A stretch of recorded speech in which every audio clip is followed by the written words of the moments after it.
እስክንድር ነጋ ከአማራ ፋኖ ብሔራዊ ንቅናቄ አመራርነት ራሱን ማግለሉን አሳወቀ። ጽናት ክፍለ ጦር ከአማራ ፋኖ አንድነት ማግስት በርካታ የብርሃኑ ጁላን ሰራዊት በመደምሰስ ታላቅ ድል አስመዘገበ። በተፈጸሙ ከ70 በላይ የድሮን ጥቃቶች ቢያንስ 669 ሰዎች መገደላቸው ተሰማ። ትራምፕ ግብጽ በቂ ውሃ እንዳታገኝ ያደረገውን የህዳሴ ግድብ ጉዳይ መፍታት አለብኝ አሉ።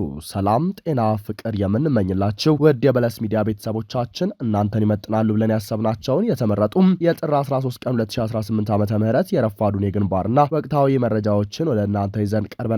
ሰናይ ቆይታ። እስክንድር ነጋ ከአማራ ፋኖ ብሔራዊ ንቅናቄ አመራርነት ራሱን ማግለሉን አሳወቀ።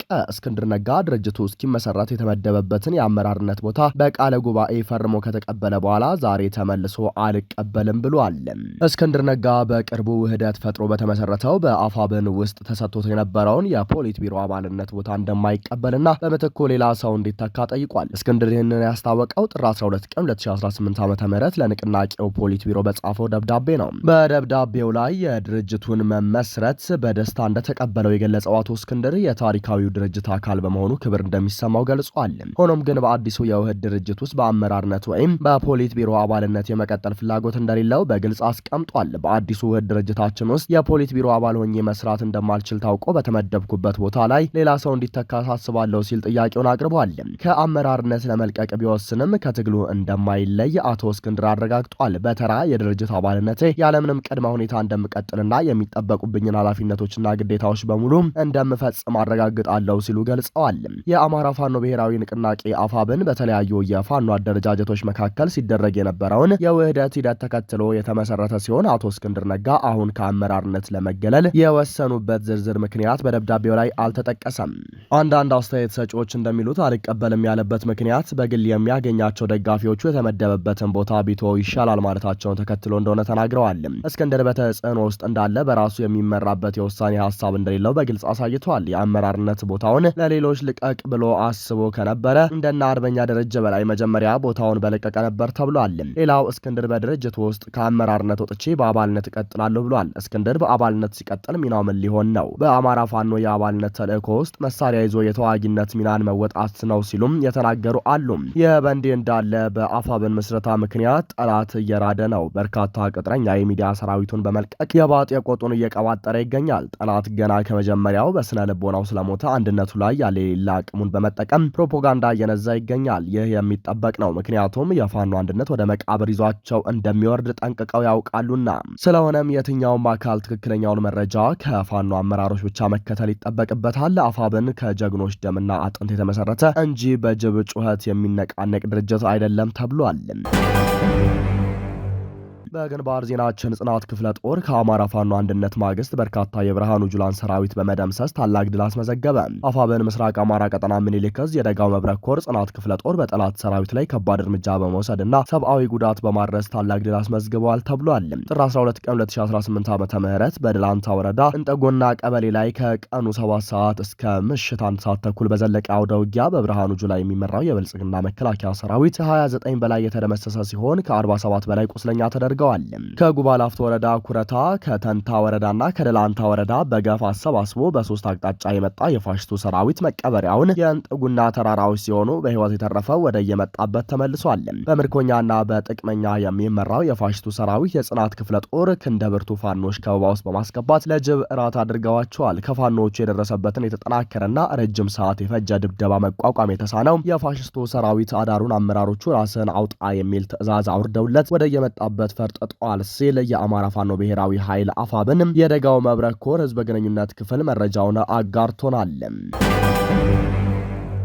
የአገዛዙ ጭፍሮች በፋኖ አንድነት ብስጭት የግለሰብ ቤቶችን አወደሙ። ቢቡኝ ወረዳ የመሸገው የአገዛዙ ሰራዊት ሚኒሻና ፖሊስ በወረዳው የሚገኘውን ቤት የፋኖ አባል ነው በሚል አቃጠሉም። ከዚህ በፊት እንዳሳወቅ ነው በወረዳው የሚገኘው ፖሊስና ሚሊሻ የግለሰብን ቤት በማከራየት ለግል ጥቅማቸው በማዋል ሲዘርፉ ቆይተዋል። የዳግም መኮንንንና የእናቱን ቤት የጥምቀት ቀን ከቀኑ 7 ሰዓት ህዝብ ወደ ታቦት ማስከበር እንደሄደ በጥላቻ ማቃጠላቸውን የወረዳው የዓይን እማኝ ነዋሪ ገልጸዋል። የወረዳው የፋኖ ኃይሎች እንደገለጹት ይህ በእንዲህ እንዳለ ከበፊትም የወረዳው የመንግስት ቅጥረኛ ፖሊስ ጤናው ገበየው፣ ሙላቴ ቸኮል የሚባሉ ከሰውየው ቤት የኪራይ ገንዘብ እንደሚቀበሉ ከተከራዮች ግልጽ አድርገናል። ለእኛ ኪራዩን በወር ካልሰጣችሁ ቤቱን ለቃችሁ ውጡ በማለትም ዶርሞችን አዘግተው እንደነበረም ለህዝባችን አሳውቀናል። እነዚህ ጥቁር አማራዎች ቤተሰቦቹን በማሳደድና ቤቱን አከራይቶ ለግላቸው በማዋል ይህንን በሚዲያ ስናጋለጣቸው የግለሰቡን ቤት አቃጥለውታል ተብሏል።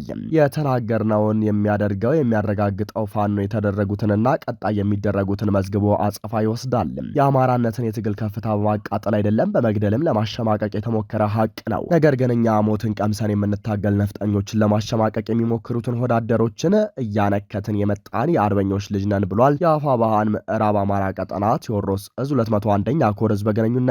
በተያያዘ ዜና ቋሪት ላይ የአብይ ስርዓት ጠባቂዎች በተኮሱት ተኩስ ከቅዱስ ሚካኤል ዓመታዊ የንግስ በዓል የተገኙም 2 ወጣቶች መቁሰላቸው ተነግሯል። የ33ኛ ክፍለ ጦር ህዝብ ግንኙነት እንዳሳወቀን በደብረ መንክራት አናንጊያ ቅዱስ ሚካኤል ዓመታዊ የንግስ በዓል ላይ ሚሊሻዎች በታቦት እጀባ ሰበብ ተኩስ መጀመራቸውን ተከትሎ የብልጽግና ሰራዊት በሰጠው የተኩስ ምላሽ 2 ወጣቶች ቆስለዋል ሲሉ የዓይን እማኞች ተናግረዋል። ሚሊሻዎችና የብልጽግና ሰራዊት እርስ በርስ ባደረጉት የተኩስ ልውውጥ አንድ የመከላከያ አባል ቆስሎ ወረሆታ ሄዷል ተብሏል። አንዱ ከአንገት በላይ መሆኑን በቋሪት ጤና ጣቢያውን የተመለከቱ የመረጃ ምንጮቻችን ተናግረዋል። የብልጽግና ሰራዊት ፋኖ ከበበን በሚል ስጋት ታቦቱ ወደ አረፈበት ድንኳን ወይም ሳሩሃ ተኩሰው ህዝበ ክርስቲያኑ ተበትኗል ተብሏል። በዚህ ሰዓት ሚሊሻ ለተኮሰው ጥይት ምክንያት ሆነሃል ተብሎ አንድ ሰላማዊ ወጣት ለጥፋታቸው መሸፈኛ ይሆን ዘንድ ወደ መረሆታ የማሰቃያ ጣቢያ መወሰዱን ማረጋግጠናል ነው ያለው ክፍለ ጦሩ። በአማራ ክልል በተፈጸሙ ከ70 በላይ የድሮን ጥቃቶች ቢያንስ 669 ሰዎች መገደላቸው ተሰማ። የኢትዮጵያ መንግስት ኃይሎች በአማራ ክልል ቁጥራቸው 40 የሚደርስ የራሳቸው ወገን የሆኑ ሚሊሻዎችን በድሮን ጥቃት መግደላቸውን አንድ ነርስና አንድ የአካባቢውን ባለስልጣን ጠቅሶ የፈረንሳይ ዜና ወኪል ዘግቧል። በየጊዜው በክልሉ በሰው አልባ አውሮፕላኖች ጥቃት እንደሚፈጸም የሚነገርለት ጦሩ ባለፈው ጥር 15 ቀን 2018 ዓ.ም በዋግምራ አካባቢ በተፈጸመው ጥቃት የመንግስት ደጋፊዎች የሚገኙበትን ካምፕ መጥተዋል ሲሉ ማንነታቸው እንዲገለጽ ያልፈለጉ የአካባቢው ባለስልጣን ለፈረንሳይ ዜና አገልግሎት በስልክ ተናግረዋል። ጥቃቱ ከመፈጸሙ በፊት ምንም እንኳን ድሮኑ በካምፑ ላይ ቢያንዣብብም ጦሩ በማግስቱ የተፈጸመው ጥቃት ስህተት መሆኑን ለአካባቢው ባለስልጣናት እንደገለጸ ስማቸው እንዳይጠቀስ የጠየቁት ኃላፊ ጨምረው ገልጸዋል። ወዲያውኑ ጭስና እሳት አየሁ። ወደ ስፍራውም ሮጬ ሄድኩኝ። የሞቱ ሰዎች አካላት እንዲሁ የቆሰሉ ሰዎች በህመም ሲሰቃዩ ተመለከትኩ በማለት ባለስልጣኑ አስረድተዋል። ባለስልጣኑ 36 ሰዎች ወዲያውኑ መገደላቸውን እንዲሁም 2 ተጨማሪ ሰዎች ሆስፒታሉ መሞታቸውን ተናግረዋል። አበባው ዝናቡ የተባሉ የሕክምና ባለሙያ የተገደሉት ሰዎች ቁጥር ከ40 በላይ እንደሆነ መናገራቸውን የፈረንሳይ ዜና አገልግሎት ዘግቧል። ባለስልጣኑ ላለፉት 6 ዓመታት መንግስት ከጥቃት ለመከላከል ከቤተሰቦቻቸውና ከሚወዷቸው ርቀው በበረሃና በዱር ሸንተረሩ ሲዋጉ የቆዩ የሚሊሻ አባላት መኖሪያ መሆኑ የሚታወቅ ካምፕ በእኛ ኃይሎች እንዴት ጥቃት ደረሰበት ሲሉ ይጠይቃሉ። አንድ የጦሩ ቃል አቀባይ ስለደረሰው ጥቃት ምንም መረጃ እንዳልደረሳቸው ለፈረንሳይ ዜና አገልግሎት ተናግረዋል። በአማራ ክልል የአገዛዙ የጸጥታ አስከባሪዎች እና የፋኖ ታጣቂዎች ከሚያዝያ 2015 ዓ.ም አንስቶ ውጊያ ውስጥ ናቸው። በዓለም ዙሪያ የሚካሄዱ ግጭት የሚመዘግበው አይክሌድ የተሰኘ ገለልተኛ ተቋም ከጎርጎርሳውያኑ 2023 ዓ.ም አንስቶ በአማራ ክልል በተፈጸመው ከ70 በላይ የድሮን ጥቃቶች ቢያንስ 669 ሰዎች መገደላቸውን አስታውቋል። በሌላ ዜናችን ኢትዮጵያ በቅርቡ ከአሜሪካ ጋር በተፈራረመችው የጤና አጋርነት ስምምነት የደም ናሙናና የዘረመልና የሕክምና ታሪክን ጨምሮ የዜጎችን የጤና መረጃ ለአሜሪካ አሳልፈው የመስጠት ግዴታን ያካትታል የሚል ስጋት ተነሳበት። በአንድ ዓለም አቀፍ የጤና ተቋም ውስጥ የሚሰሩ የጤና ባለሙያ ኢትዮጵያን ጨምሮ ስምምነቱ የተፈራረሙ ሀገራት በጤና መሰረተ ልማቶች ረገድ በአሜሪካ ላይ ጥገኛ ሊሆኑ እንደሚችሉ ስጋታቸውን ተናግረዋል። ባለሙያው ወረርሽኞች በሚከሰቱበት ወቅት ናሙናዎችን አሳልፈው የመስጠት ግዴታ የዓለም የጤና ድርጅት ሕግጋትን ከጨዋታ ውጭ የሚያደርግ መሆኑን ገልጸዋል። ስምምነቱ ኢትዮጵያ የጤና ዘርፏን መቆጣጠር ወደማትችልበት ደረጃ ሊያደርሳት እንደሚችልም ባለሙያው ጠቁመዋል። ሄልዝ ፖሊሲዎች የተሰኘ ዓለም አቀፍ ተቋምም ስምምነቱ የሀገራትን የጤና መረጃ ሉዓላዊነት ሊሸረሽር ይችላል ሲል አስጠንቅቋል። መንግስት የስምምነቱን ዝርዝር ይዘት እስካሁን ይፋ አላደረገም።